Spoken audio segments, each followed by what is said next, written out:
C'est une proposition de loi qui viole les droits des citoyens polonais actuels mais aussi anciens. Les mots sont forts. Ils ont été prononcés mercredi par Tal Ben-Ari Yalon, la chargée d'affaires israélienne à Varsovie devant le Sénat polonais.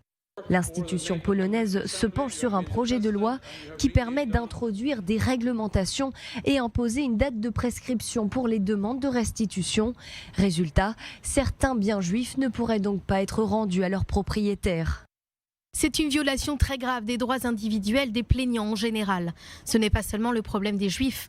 Nous partageons l'obligation morale de respecter les droits des survivants de la Shoah, des anciens citoyens polonais, des citoyens actuels du pays. C'est notre devoir à tous, à chacun d'entre nous.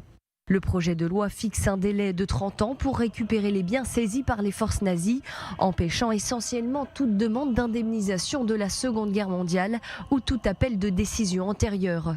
Une mesure qui empêcherait donc les descendants des familles juives de revendiquer des propriétés laissées vides de leurs occupants après avoir été confisquées pendant la Shoah.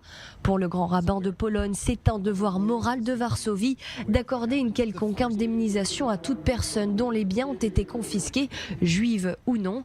Même son de cloche pour Tal Ben-Ari Yalon. La question des biens qui ont été confisqués est une question de dignité, de justice et de mémoire. Nous sommes ici pour donner une voix aux survivants de la Shoah et à leurs descendants, à ces hommes et à ces femmes dont les biens ont d'abord été saisis par les nazis avant d'être nationalisés par les communistes.